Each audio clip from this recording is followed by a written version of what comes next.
There is an ancient secret hidden in the earliest pages of humanity, a name never written, a face never described, but which forever changed the course of history. Before empires, before crowns, even before prophets, there was a woman whose touch sealed the fate of the earth. As Cain walked the hot dust of exile, bearing on his body the mark of the first blood spilled, there was someone waiting for him. Who was she? An exiled angel like himself, a forgotten daughter of Eden, or something even deeper? Born from the womb of a mystery the sacred text chose to silence. In the silent scrolls and echoes of oral traditions, her presence is a whisper, a perfume that lingers in the air, an invisible scar that spans generations. The world's first wife, a name without genealogy, an embrace without origin. And if her story was erased, it was no accident, for her secret, if revealed, could shake not only Cain's story, but the very concept of who we are. By the end of this video, when all the details are laid out before your eyes, it will be impossible to see Cain as just the wandering murderer who fled divine wrath. You will meet the woman who welcomed him on the threshold of exile, whose lineage is not recorded in the books, but is engraved in humanity's DNA. There is a forbidden theory mentioned only in forgotten manuscripts and hidden by official tradition, which claims that Cain's wife was not a mere woman, but a genetic and spiritual key that can explain why the world was never the same after that encounter. And when you learn where she came from, you will understand the meaning of first love, the first secret alliance, and the first silent pact made between flesh and eternity. A final revelation awaits at the end of this narrative. If these first revelations have already made time seem heavier and the air thicker, it's because we're touching on something that has been hidden for centuries. Before this echo is lost again in the shadows of history, leave your like as if sealing a secret in stone and subscribe now. This way, you'll guarantee your place whenever another hidden door opens before us and another veil is torn before your eyes. The wind blew hotly over the freshly wounded earth, a soil that still bore the damp memory of Abel's blood. Dust rose in silent swirls, as if the planet itself were breathing heavily before the violence of its first crime. And there stood Cain, his feet burned by the sand, the elongated shadow of his body marked by the curse that could not be washed away with water or tears. He walked without looking back, because behind him there was nothing, only a closed Eden, a silent altar, and a brother buried by guilt. But as the sky reddened with the last light of day, there was something different on the horizon. A shape, a movement, a presence. It wasn't the empty desert that awaited history's first exile. It was someone, a woman, not just any woman, but a figure who seemed to emerge from the very mystery of the world. Her skin reflected the light of a low sun, her eyes were dark as subterranean rivers, and there was something about her that Cain hadn't seen even in his mother, Eve. There was strength, but also gentleness. There was something wild, and at the same time, a strange wisdom. Some ancient manuscripts which escaped the official judgment of tradition whisper of the daughters of Adam, women born without record, without date, without blessing, but existing, alive, walking the same lands. Other, bolder texts speak of a parallel people, generated before the fall, a hidden lineage that remained beyond the reach of divine judgment, as if God had permitted a second root, a second origin, distant from the garden but alive and pulsating. And it is from this shadow that Cain's wife would have emerged. If she were merely a sister, the Bible would have written. If she were a foreigner, it would have named her land. But silence is a scream, and when the scriptures are silent, it is because what lies behind is greater than words can bear. The woman who awaited Cain was not just a body, but a symbol. The symbol of the first conjugal bond outside the blessing of Eden, the first act of founding a life without God at the center. And this is where the true story begins. The encounter between a man marked by sin and a woman marked by mystery. An encounter that gave rise to humanity's first city, Enoch, a place where guilt turned to stone, where loneliness transformed into power, and where the world's first anonymous woman became the mother of an entire civilization. And then the question looms like a cold knife. Who was she? What if she hadn't come from Adam and Eve? What if, at the beginning of everything, two different stories collided, and from this collision was born what we know as humanity? There are secrets that still echo in the bones of those who dare to ask too much. Perhaps this is one of them. And now, faced with this silence and this nameless woman, who else feels that the official story doesn't tell even half of what really happened? What if the fate of the world had begun in the silence of a forbidden encounter? Comment below. What secret do you think this first union tried to hide? The world's first city arose not as an act of faith, but as a cry of resistance. Cain, bearing the weight of his brother's blood and the mark of the curse, decided that the desert would not be his tomb, but his fortress. And beside him, that woman, nameless, without genealogy, but with a gaze that seemed to know secrets not even angels would dare to utter, became the first consort, the first uncrowned queen, the first to shape the destiny of an entire people. The city of Enoch didn't begin with walls or towers. It began with a shelter, but that shelter grew, multiplied, and soon the clay was molded into bricks. The bricks were stacked with purpose, and the first structures rose with almost ritualistic precision. Walls aligned with the rising sun, doors facing the direction of the warm winds, long narrow corridors that amplified the sound of footsteps as if each visitor were announced by an invisible drum. This wasn't just a city, it was a declaration. Man might be banished from Eden, but he could still create his own paradise. At the center, the residence of Cain and his wife was not just a house, it was a symbol of power and separation. Tall doors carved with images of animals no one else dared hunt. Interior rooms covered in skins and fabrics, where the temperature was milder than outside, where the desert heat bowed before the shadow of the architecture. Some scholars suggest that the first notions of a temple arose from this residence, a central, elevated space where only a few could enter and where the presence of Cain's wife became almost liturgical. She wasn't just a companion, she was the guardian of that space, a woman who commanded servants, organized domestic rituals, and knew how to manipulate the environment as if every scent, every oil lamp, every position of objects had a spiritual and sensual purpose.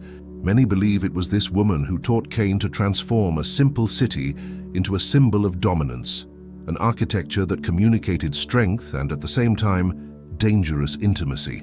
There was something profoundly spiritual about this arrangement, not the spiritual of a lost Eden, but the spiritual of those who need to build their own sacredness, far from divine eyes. This city, this house, and this woman were a triangle of power. Cain marked, she anonymous, and the physical structure that isolated them from the rest of humanity, like a new kind of private Eden without cherubim at the entrance, but with flesh and blood guardians. What if this power had arisen not only from Cain's work, but also from a wisdom not his own? What if this woman had brought with her ancient knowledge, perhaps from a different lineage, a building art, that came not from Adam's tradition, but from somewhere else? Perhaps this is why the city of Enoch has withstood the test of time, becoming more than a refuge, becoming the first capital of rebellious humanity. What if true power was not in Cain's hands, but in the eyes of the one who shaped his kingdom in silence? Do you believe this wisdom came from another lineage, or was it a hidden gift from her? History always tries to make us believe that power is built by the strength of men, by the weight of arms and the sharpness of weapons.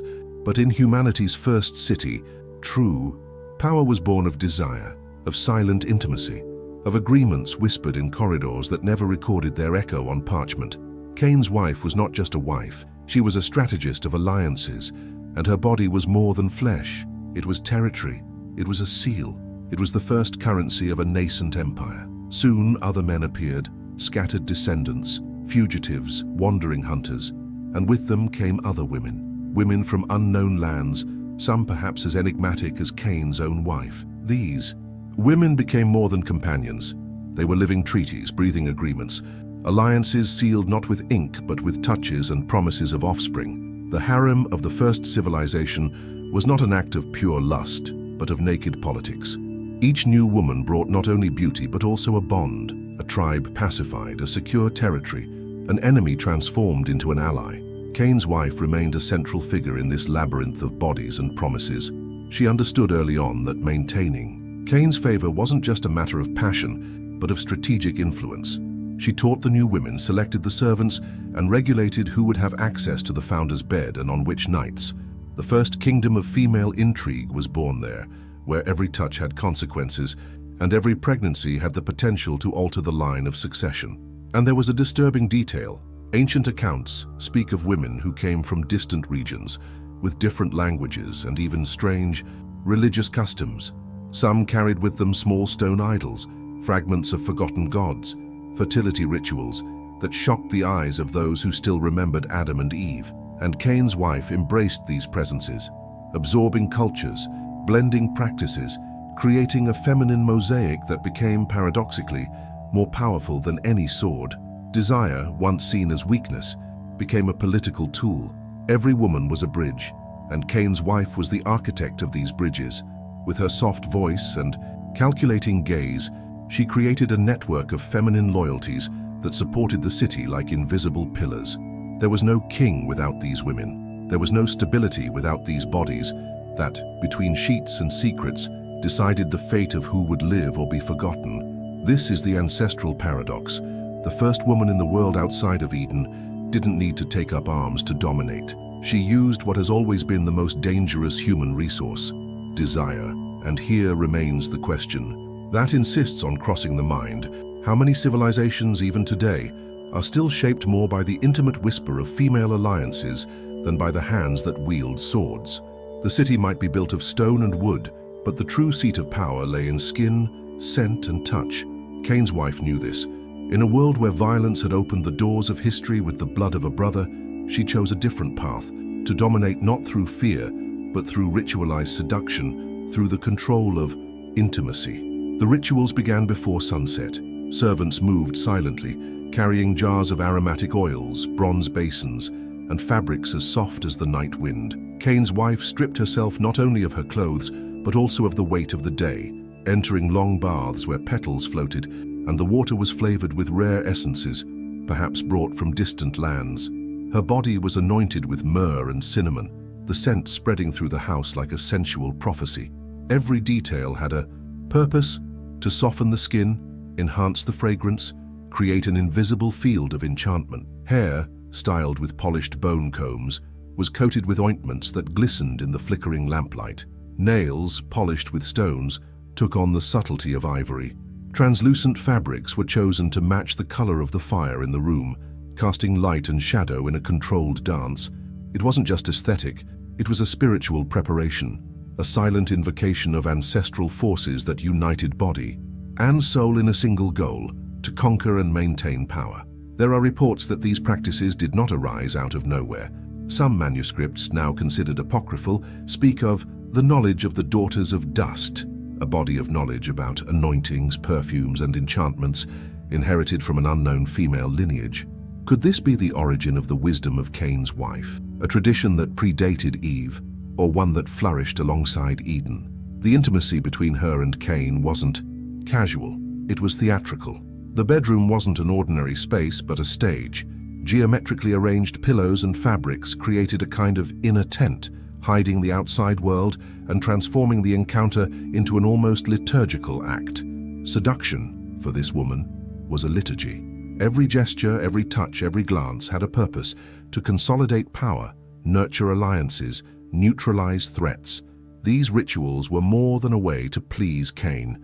They were a way of governing herself, of making herself indispensable, of establishing a mystical aura no other could match.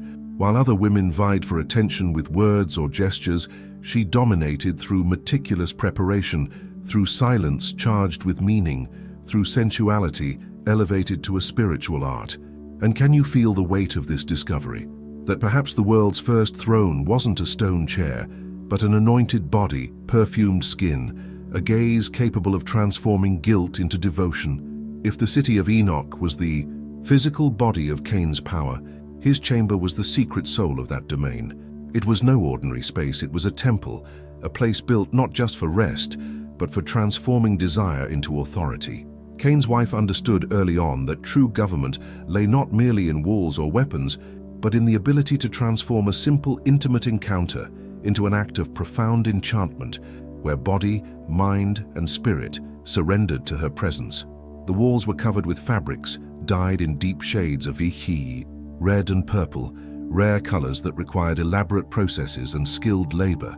All around, oil lamps cast an amber light, creating soft shadows that elongated the contours of the body and made each movement seem part of a secret choreography. The air was permeated with aromatic resins burned on small side altars, releasing fragrances of cedar and styrax perfumes that clung to skin and hair, transforming every touch into a lasting sensory experience. The bed was not merely a sleeping structure. It was wide, raised on a carved wooden base, covered with soft furs and translucent fabrics hanging around it, creating a kind of intimate tent that isolated the couple from the rest of the world. In each corner, small alabaster vases contained oils and essences, ready to be used during the ritual that preceded each encounter. Cain's body, marked by pain and exile, found in that space something no city could offer: temporary redemption. Cain's wife used lighting as a tool. A flame, adjusted at the right time, could hide imperfections or highlight curves, creating a play of light and shadow that confounded the senses and stimulated the imagination. Music also had its place. Simple stringed instruments, played softly by servants outside, filled the room with a slow, almost hypnotic cadence. The sound, the smell, the light, the touch, everything was choreographed with the precision of a religious ritual. There are indications that these encounters were more than lust. Some late writings, considered fantastical by many scholars, speak of words murmured in languages not belonging to any known people, of symbols traced on the skin with perfumed oils, of a fusion of physical pleasure and spiritual invocation. Cain's bedchamber, according to these sources, was also a space of mystical power, where the woman, through seduction, connected the man not only to herself, but to invisible forces that could protect or destroy him. And it's impossible not to wonder, to what extent did Cain's power come from his own hands? Or did his strength spring from this room, from this woman, from this living temple that transformed each night into an act of absolute domination? Isn't it disturbing to imagine that humanity's first throne might have been a bed? That the fate of the world may have begun silently amidst scented fabrics and a gaze never recorded in official history? Power is rarely silent, but the war between Cain's wives unfolded like a hushed whisper, a dance of glances that never made it into written records, but shaped the internal structure of that first city. Cain's chief wife, the nameless woman who inaugurated an entire lineage, understood early on that each new wife brought into the household was not merely companionship or desire, but a threat. With each fertile womb came the possibility of a more influential heir, a different political alliance, a new favorite. This war had no swords or spears. Its weapons were strategic silence, emotional manipulation, and timely information. Each concubine represented a people, a clan, a promise of peace or conflict. Cain's wife, mistress of that primitive court, created a nearly invisible system: faithful servants who monitored conversations, small calculated gestures during banquets, gifts sent at the right time to rival families, all controlled as if it were a spy network. There were subtle alliances among the women themselves. Some would temporarily unite against a younger rival or a newly arrived concubine of foreign origin. But these pacts were never permanent. All it took was a different look from Cain, or a whispered comment in the night, for fragile friendships to crumble like sand in the wind. The first wife, however, held a decisive advantage. She controlled the purification and seduction rituals, dominated entry to Cain's bedchamber, and coordinated who would have access to the ruler's bed and when. This position transformed desire into a political weapon, capable of elevating or ruining any rival's position. The result was a climate of constant tension, but also of strategic learning. The women in that circle knew that survival depended on intelligence, not brute force. It's intriguing to realize that the world's first female court was born this way, in silence, with intrigues that would echo for generations in other palaces and kingdoms. The nameless woman created a model of domination that would be repeated throughout history. A female core, manipulating. Power through seduction, motherhood, and cunning. But there's an even more disturbing aspect. Symbolic records, found in very ancient oral traditions, speak of death dreams among the women of the court, of discreet potions, and of sudden illnesses. Were these merely legends or evidence that the First Women's War also involved poisons and disappearances? The fact is that official history preferred to remain silent on this, and in this silence, suspicion arises. And can you feel the weight of this discovery? That perhaps the first struggle for human power was fought not on battlefields but inside a fragrant room, between glances that held too many secrets to fit on any parchment. If the invisible war between women raged silently, children were the sharpest weapons in this struggle. Each pregnancy represented a political card thrown onto the table of destiny, each birth an opportunity to rewrite alliances and secure a place in history. Cain's wife understood this, like no one else. For her, giving birth was not just about perpetuating a lineage, but about creating a bond with power that no other could break. The city of Enoch became the first place in the world where motherhood was used as a state strategy. Children, still wrapped in linen cloths, already carried political weight. The firstborn was a symbol of strength, proof that the father's power was secure. But each new child, born from another wife or concubine, could change the balance of power within. Whoever controlled the fate of these children controlled the future of the kingdom. Cain's wife then assumed the role of guardian. She chose wet nurses, instructed servants, and organized each child's education.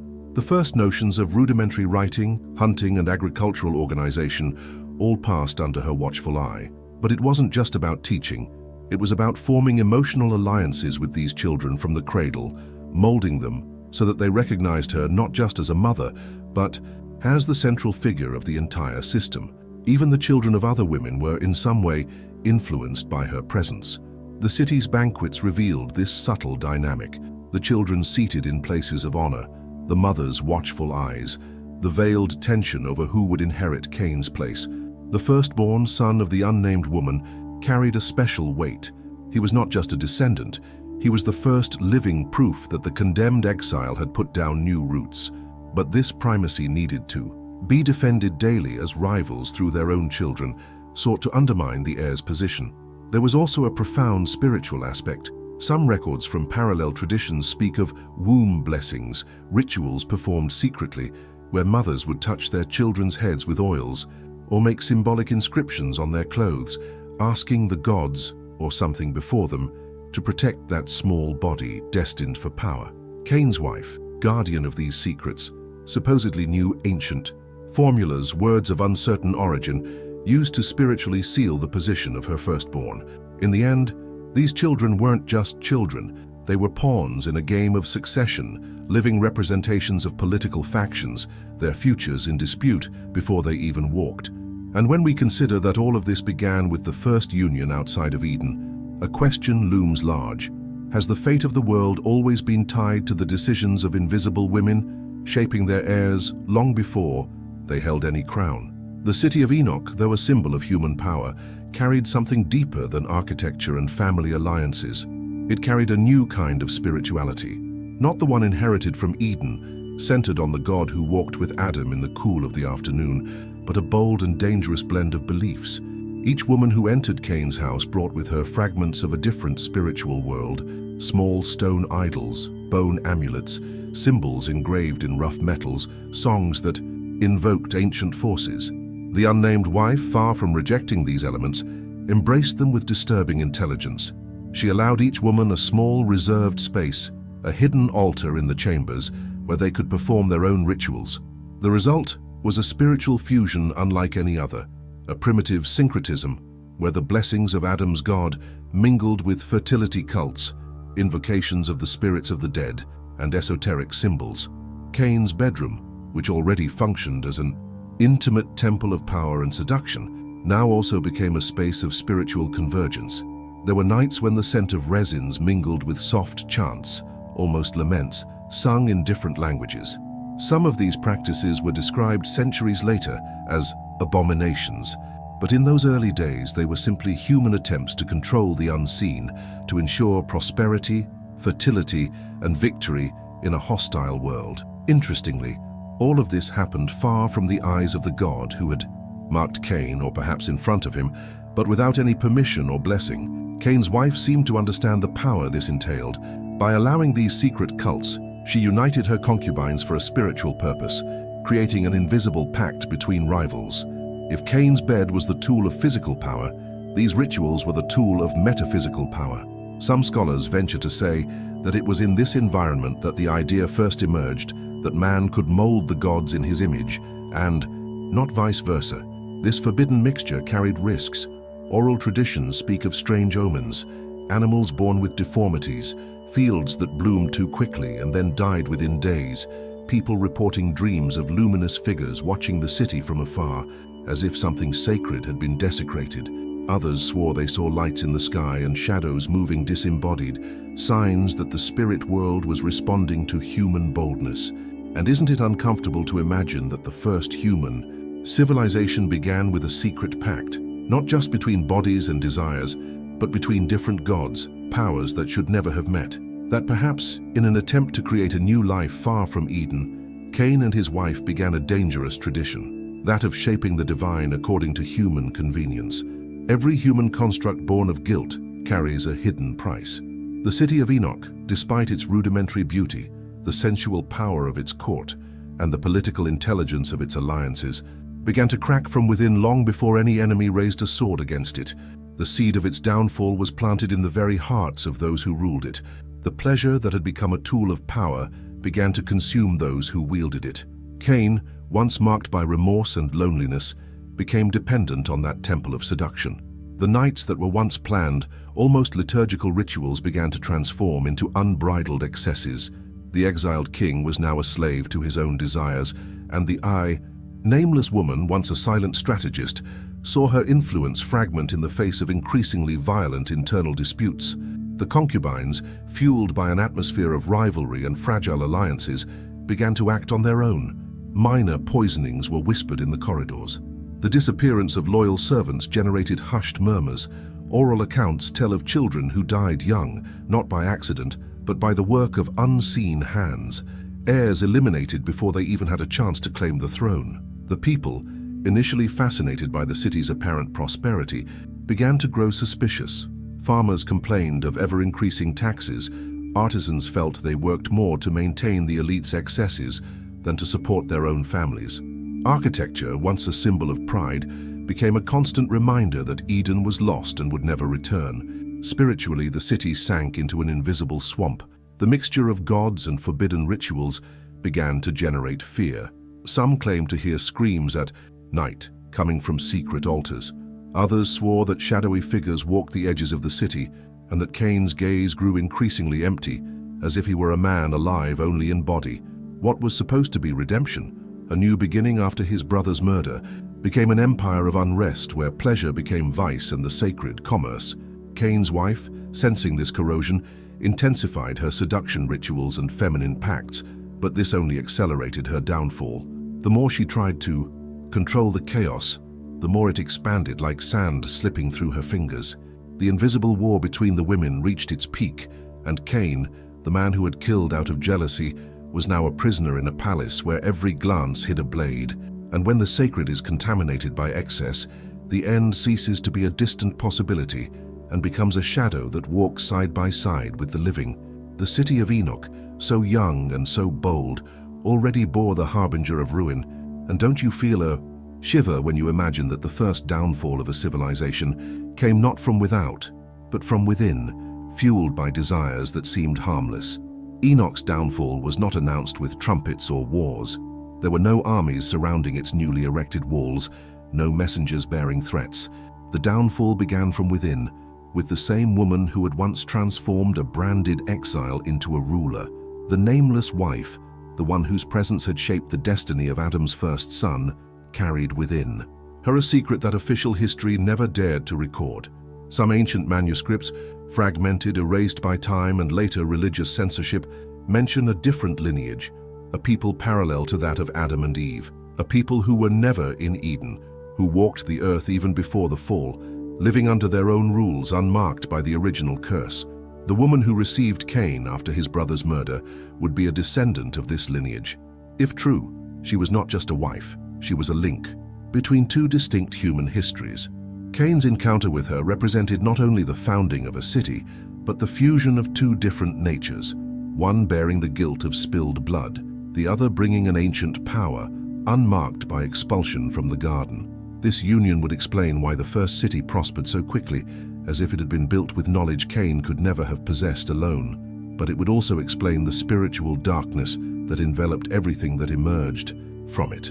A power that did not come from God, but from a mixture of lineages, from an invisible inheritance that corrupted the hearts of those who ruled and contaminated the faith of those who followed. And herein lies the most disturbing point. This woman, the world's first wife, may have been the first seed of a human project without God at its center. A project that sought not redemption but substitution, not a return to Eden, but the creation of a new human Eden, built with blood, desire, and strange gods. The consequences of this echoed far beyond Enoch. Generations later, when Cain's descendants spread, bringing with them their rituals, alliances, and way of using pleasure as a political instrument, the world was already irreversibly scarred. The mixing of lineages and gods gave way to a new mindset, that humanity could live without the original God, creating its own spiritual order. The nameless woman disappeared from the official narrative, perhaps because her role was too dangerous to remember, but her mark persists in the very DNA of humanity. The desire for power, the fusion of beliefs, the constant attempt to replace the sacred with the convenient. And now, knowing this, it's impossible to look at Cain's story and think only of fratricide, because perhaps the real secret wasn't the brother's blood, but the womb of the woman who welcomed him, and the hybrid lineage that emerged from it, shaping a world where humans strive, to this day, to be their own gods. Isn't it disturbing to imagine that the world's first wife came not from Eden, but from a greater mystery, purposefully erased, as if history wanted to hide that the future of all humanity began with a silent pact of desire and power? There's something strange when an ancient story meets the present and refuses to die. That forgotten woman, that silent pact, that buried secret, they still whisper, as if asking not to be erased again. If you felt this, if something inside seemed to awaken, mark this moment. Leave your like as if engraving a mark in stone, and subscribe, because other stories are moving in the darkness, waiting to be unveiled. The next story is already in front of you, appearing on the screen right now. But it's not just any story, she's alive. Click and see how far you can go before the silence engulfs everything again.